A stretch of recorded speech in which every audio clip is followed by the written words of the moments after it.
Welcome to the Happy, Healthy Life Podcast with your hosts, Rob and Randy, who reveal the truth, the lies, and confusion about health so that you are no longer the victim to mainstream medical dogma and you are the hero to your own happy, healthy story.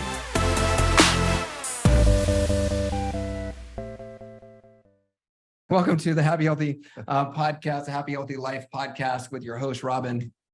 Randy, what's up, guy? This guy. Yeah, this guy, that guy. Robin Ray, thank you guys so much for being here today. We love and appreciate you. And for those of you guys who are joining us from our virtual method group, welcome as well. Today, we're going to be answering your questions here in a few minutes. And the podcast portion of today, I think, is going to be, it's going to be like a rapid fire, really hitting the myths on what it is that we've been taught our entire life to believe. Yeah. As to why it is that we can't lose the weight, or why it is that maybe I struggle as far as my metabolism goes. So today's episode is going to be for that person who you may be thinking to yourself, you know what, I've tried everything, and diets fail. Everything that I've done just doesn't work. I don't know what to do. I'm frustrated, and my wheels have just been spinning. I feel stuck. And, we believe that the reason that you've been stuck is because losing weight can be really confusing, right? You think about how at this point you've got thousands and thousands of programs. Heck, you could Google 1,000 of them for free. Yet here we are at this point in our country and really at the world at this point. But in America, it's over 74% of Americans are overweight or obese. The new updated research now says it's not just 88% of Americans. It's saying now that over 92% of Americans are metabolically unhealthy, whether it's from, it's blood sugar, it's blood pressure, it's a chronic illness, it's an autoimmune condition, it's crippling arthritis. You've literally got the majority of us, we keep finding more ways to work and treat people that are sick. I want to know what those 8% are doing to be metabolically healthy. And I think I've got a couple of thoughts there, because success leaves clues, right?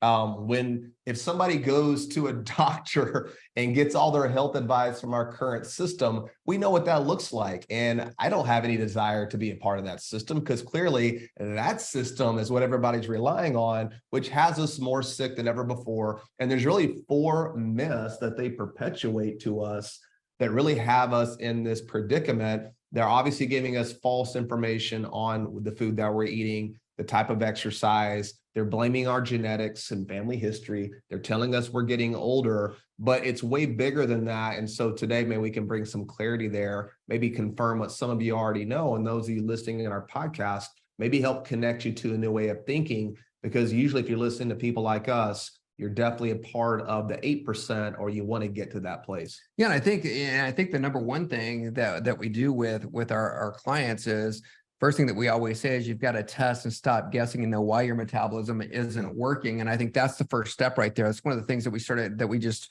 talked about in the challenge group. Is the first thing is just understanding, do you have a metabolism problem or do you not have a metabolism problem? Because if you have a metabolism problem, then diet and exercise is never going to allow you to lose the weight and keep the weight off. You might lose some weight, and as soon as you stop being perfect, you have that bowl of ice cream, you have that pizza, you have that whatever. Now all the way talking from personal experience. Yeah, I am. And so you've gained the weight back and you've gained more of it. So you need to know why your metabolism isn't working, because once you understand why your metabolism is not working, then you can be able to have a simple, customized step-by-step plan that's specific to you, because everybody is unique. Everybody is different, and then you can overcome those myths that we're going to talk about. So let's talk about myth number 1. And myth number 1 is, in order to deserve to be at a healthy weight, that you need to go on a what? Got to go on a diet. If you just break down the word diet, that spells die, guys. The first 3 letters, it probably feels like you're dying if you've ever been on a diet, because diets all have, and it doesn't matter what diet it is, they all have one thing in common, and that is you have to reduce your calories, and you have to reduce your calories for the rest of your life in order to maintain the results that you're getting. whatever result that is, it's all built on perfection because you can never raise your calories. And what's sad about that is when you lower your calories, your body's not stupid, Dr. Rob. And if you lower your calories long-term, weeks, months, years, what'll happen is your body's like, well, there must not be access to food. And if your metabolism stayed at a high level, you would die because it would burn through the calories that you're barely eating, and then it would burn through you. You're not going to live very long. So your metabolism has to adapt, and it's going to lower to try to keep you alive. It's a survival mechanism. So long-term dieting and calorie restriction, it sets you up for failure long-term because, like you said, that's the second thing diets all have in common is the second you stop them, you know that pound rebound phenomenon is kicking in where you don't just get the weight back, it comes back with a vengeance and you get more. And this was played out on national television with the show, The Biggest Loser Competition. And if you remember that show, they put them all on a diet. They ran them on a treadmill. They starved them out. And then what happened is they lost weight. But once the show was over and they went back to their normal life, being a normal person, they all began to gain the weight back. And what they showed is that for the majority of them, they even tested their basal metabolic rates, how well they burn calories at rest. It was slower than it was before even starting the program. So the weight came back, they gained more, and it was harder now for them to lose weight than it was before going through the competition. Yeah, and here's what I'm looking right now in U.S. News and Health Reports, and what they're talking about is different strategies to help people to be able to lose weight. And it goes back to diets and the reduction of calories. And what they're talking about is how artificial sweeteners can be able to help people, okay? And that there are benefits to that versus risks and or side effects. But here's what we know. One of the things that we always teach people is to simply eat real food, right? And these are all fake foods. They are exactly what it says, sugar substitutes, okay? If it's not real, you put that into your body. How in the world does your body know what to do with that? And so they've got toxins in them. They damage the bodies. They disrupt your body's endocrine system. They disrupt the hormonal balance inside the body. They cause more problems than they could ever do any good. And it's saying in there, the reason that they're beneficial is because it doesn't actually spike up the blood sugar levels, but there's also research and studies out there that show that it does exactly that. I was gonna say, wait a second. It depends on the person. Because listen, you can't trick your body, right? If your body, because if you take an artificial sweetener, you think you're getting this big carbohydrate meal, and then the insulin's got to show up because it's not going to let your body have carbs and not have insulin, or you would die. Yet it shows up, there's no carbs there. So that can't be innocuous. It's like the meat substitutes, right? You got a sugar substitute, which is killing you. Well, guess what all the meat substitutions are doing? All these plant-based foods, I use that term very loosely, loaded with seed oil. But going back to the artificial sweeteners. You use that term loosely, but it also causes some other looseness going on. Oh yeah, a lot of loose stuff you don't want to be happening. Exactly. So, and it's going through the names just so that you guys know what the names of these different sweeteners are. Is even, what's once could have been a good thing, but like even stevia, which is plant-based, what they're doing is now they're also putting artificial things into the stevia. So you got to be really careful with that. And then you have other things that are, the common perpetrators of this is aspartame, which is going to be equal. Sucralose, which is Splenda. Sucralose, by the way, is they take a sugar molecule and they're surrounded by chlorine molecule so that your body doesn't know. Do you think that chlorine is actually good for your body? Probably not. Leave it in your swimming pool. Heck, I wouldn't even put it in your swimming pool because it's going to be absorbed into your skin, and that's an endocrine disruptor. So don't do that either. Saccharin, which we already know causes tumors in laboratory animals. So think about what that's doing to your body. So that's going to be sweet and low. That's the pink. Yep. And then you got acesulfame, potassium, or ACE-K. Another synthetic sweetener sold under the brand Sunnet. And so it doesn't matter. They're all artificial. I used to love, my daughter we'd go to a restaurant when she was little and completely unfiltered. I have no idea where she gets that from, but no idea. Zero idea. And she'd be like, oh my God, she would take like all of the blue, the pink packets out of the thing, and then she would throw it away. And then the waiters would always come back and all of the artificial sweeteners would be gone. It was awesome. And then she'd just let them know, hey, I threw away the poison, so it's not killing people. Yeah, So, good for you, yeah. Isabella. So- Nice job. So what they don't even talk about too is the way this disrupts the gut microbiome and the gut-brain axis, which is of course 80% of your immune system and obviously a big part of your metabolic rate. They don't even talk about these things, but you damage the gap junctions in your gut, in your colon, in your bowel, and you set yourself up for more problems like endotoxin, where now you're getting infection into your bloodstream. They don't even tell you this stuff because they must be safe because there's no calories, but that goes back to the lie of calories in, calories out. The calories in affect the calories out. So real food nutrition is the only way to go. If you're literally taking, these are drugs, by the way, they're made in laboratories. If you're trying to trick your body and like medicate yourself into health, we already know how that works. You can't medicate a healthy person or a sick person into wellness. You sure as heck can't medicate a healthy person into even more health. It just doesn't work that way. In fact, when we talk about real food nutrition, you know what? If I want something sweet, Dr. Rob, you know what I'm going to eat? I'm going to have some fruit. What a concept. Eat real food. Why are we tricking our body when we don't need to do it? When real food is nourishing, it creates satiety. It doesn't damage the gut, and it's not making you hungrier, which is all this chemical crap is doing to you. Yeah, and it's interesting too, because when you even put in there, Google search on what's happening right now with weight loss, everything is coming back to the Ozempic. Yep, all the semaglutides. Yep. All the semaglutides. It's crazy, and all the side effects they cause are just insane. So don't fall for that crap. So the number one myth you got to avoid is stop dieting. Okay. Stop dieting, stop cutting calories, you have to lose your health on a diet in order to lose weight. Think about that for a second. You're literally having to eat crap, artificial, processed, cut calories, prepackaged foods, bars, shake, protein powders. You're losing weight, yet it's all coming back because you had to get less healthy. You never want to lose weight to get healthy. You get healthy to lose weight. That's foundational. So myth number 2 is, well, you have to exercise in order to be at a healthy weight. So you got to exercise like crazy, but here's the reality.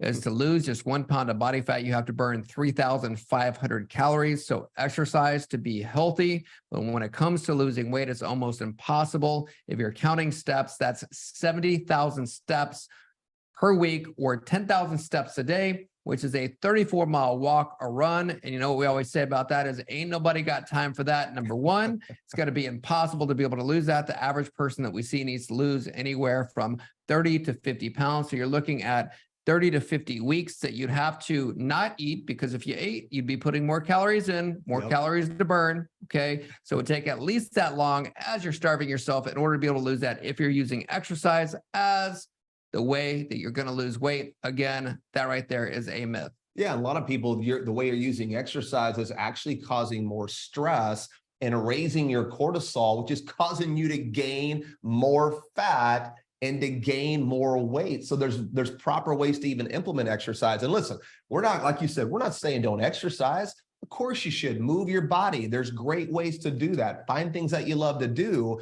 However, if you're using exercise to lose weight, you're using it inappropriately. Exercise is not for weight loss. It is for your health. Eating real food nutrition isn't for weight loss. It's for your health. So you should eat right. You should exercise.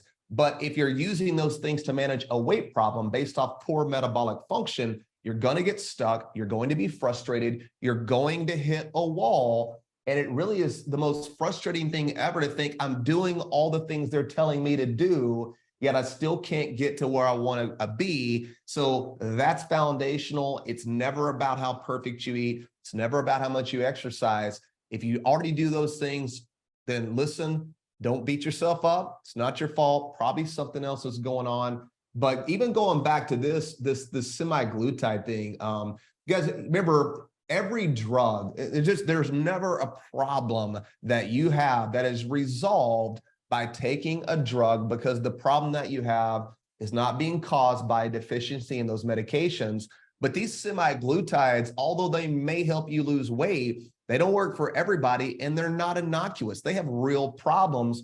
One of the reasons they're working, quote, and I put that in quotations or in parentheses, no, in quotations, rather, not parentheses, but one of the reasons they're working is because they slow down gut motility. So food will stay in your stomach longer, making you appear that you're full. The only problem with that is the fact that you're keeping food slower in your your digestion tract or your gastrointestinal tract is that food ends up breaking down into your body and getting into your colon undigested. This is where you can get in big trouble because now you're creating what I talked about earlier, endotoxin. It's an inflammatory response. It can seep into your bloodstream, cause low-grade chronic inflammation. And now they're seeing these drugs are linked to certain types of cancers.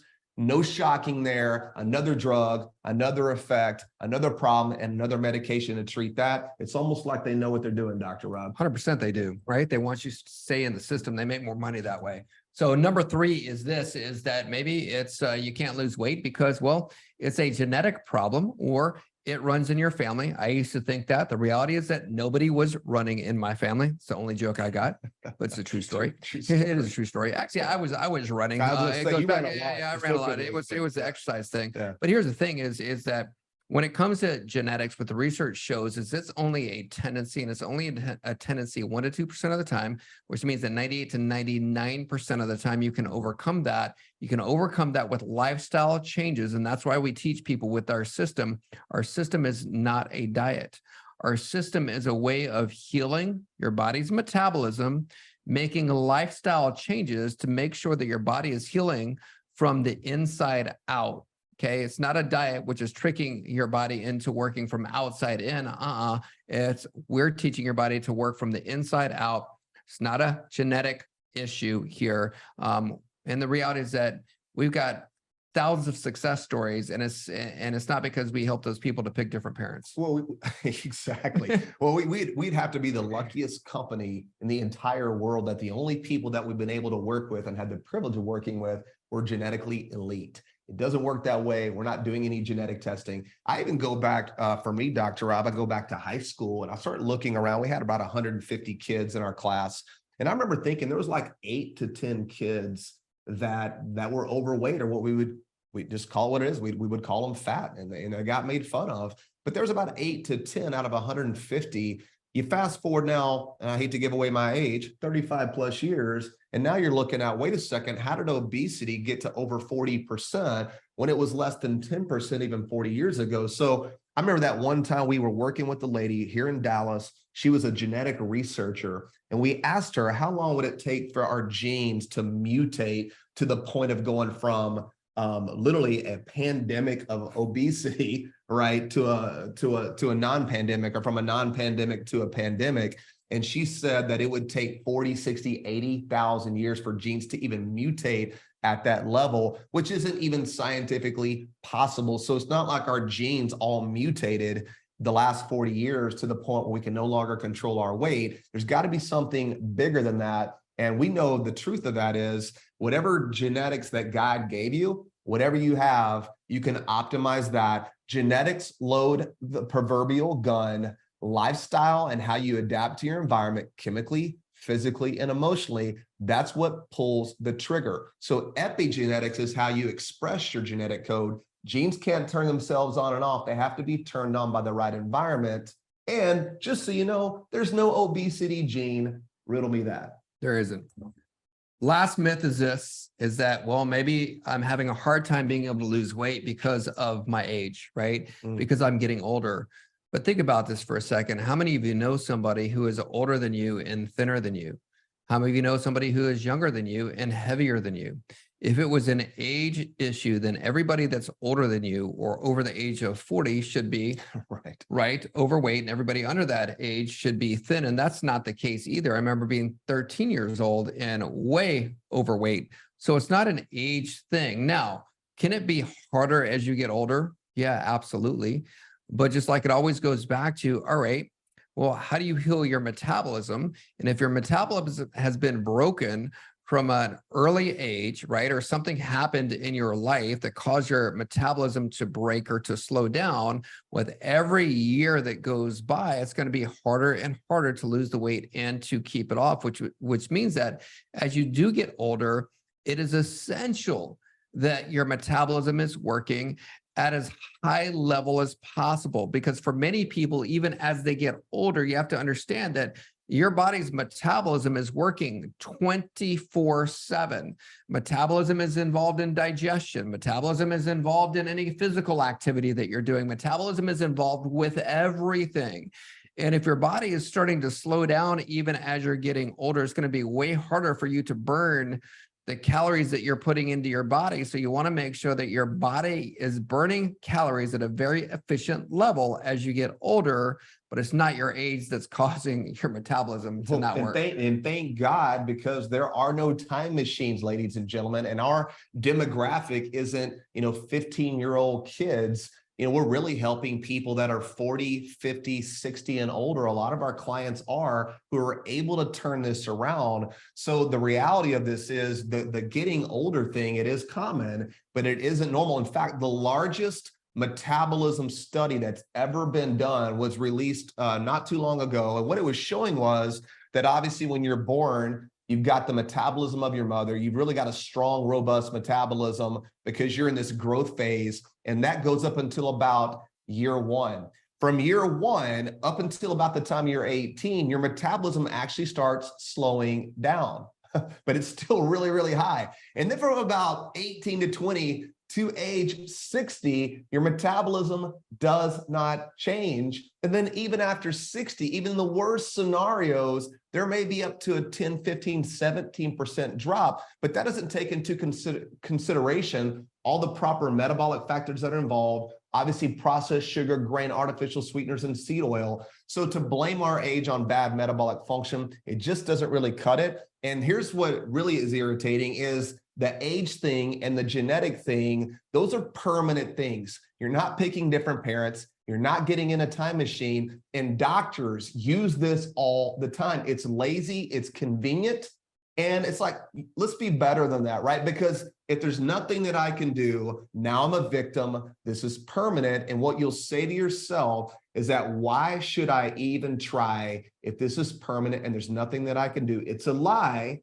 and that lie, if you believe that lie, you're going to put yourself into a situation where you keep repeating the same cycle and never getting the result that you want. You can have a great metabolism at any age, and it's living proof, the thousands of people that we have worked with. So if it's not, being perfect with the diet, if it's not hours in the gym, if it's not, having genetically elite parents, and if it's not being young because you're too old, then what really controls what we all weigh. And it's really, really simple. You want to stop asking, how do I lose weight? The right question to ask is, how do you heal your metabolism? That is the name of the game, ladies and gentlemen. So here's the first step. So we always want to make sure that we're giving you guys practical things to do, and we made it really simple. Here's the first step is know the score, right? So we actually developed a scoring system to be able to score how your metabolism is doing. So in the show notes, we'll give you guys the actual the website to be able to go to so that you can be able to test, see what your metabolism score is. If you score 0 to 5, rock star, you're doing great. 5 to 10, not so good. It's slowed down. You need help. If it's over 10 plus, that's 911. It ain't working, and you definitely need to get that fixed. So we're going to put that into the show notes. We're making it really simple for you, and then past that, you know what? Always ask us questions. We're here to be able to help you. We can show you what those next steps are. What I would say is get into our next challenge. Yeah. Find out what it is that the folks that we teach are doing in order to be able to do this. And for the people who have gone through the challenge, for the folks that are in our membership group, for you guys, remember, it's not about what it is that we've been talking about right now. It's not about your diet. What we do is a system. It's not a diet, it's a lifestyle. It's a happy, healthy lifestyle. It's why this podcast is called The Happy, Healthy Life, right? It's not about the exercise, it's not about the genetics, and it's not about the age. So know what the score is, get a metabolism checkup test, stop guessing. It's the first step. And let's get your metabolism healed up. Yeah, and that's I love that too. And what's really exciting too, because one of our the clients that was in our challenge earlier today, she's from the Netherlands. And so it's so cool now because our entire system, our customized private system that you get access to by working with us at Happy Healthy, is a virtual protocol. We're helping people literally all over the world. So as you're tuning in, if you're listening to us for the first time, or you don't live here in the Dallas-Fort Worth area, it doesn't matter because we're able to connect you to our systems really wherever you are in the world, which is really our vision, is to help more people live the happy, healthy life. I think we could all agree that the world needs more happy, healthy people. What the system wants, really, and I say the system, it's really that whole big drug, big food, big ag, big pharma, the world elite. They really want us sick, depressed, overweight, medicated, living in fear and thinking there's nothing that they can do. They can control that situation. Let's don't let them do it. Let's unplug from this medical matrix. That starts with you. Get yourself out of the system. Stop being a customer. Start investing time, energy, and money into your health, and then work with people, not necessarily exclusively with us. We would love to work with you, but work with the experts who live what they preach. We believe something to be true because we've been through it. We're convicted, we're confident, and we're certain because we've got so much evidence now that you can change your metabolism. Anything else is a lie. Believe that. Yeah. So thank you guys so much for listening to the Happy Healthy Life podcast with us, where every week we want to make sure that we're giving you the best information when it comes to living the happiest, healthiest life possible. So thank you guys for listening. Like it, share it, rate it, review podcast. Thank you so much for listening. And it's amazing hearing all the results that people are getting just from listening to the podcast. So thank you. Yeah. Thank you guys so much. I love you. Thanks for listening to the Happy Healthy Life podcast. If you enjoy the show, make sure to follow them on Instagram at the H2 Life or on YouTube and Facebook at the Happy Healthy Guys. Don't forget to like, subscribe, follow, and review the show wherever you listen to podcasts.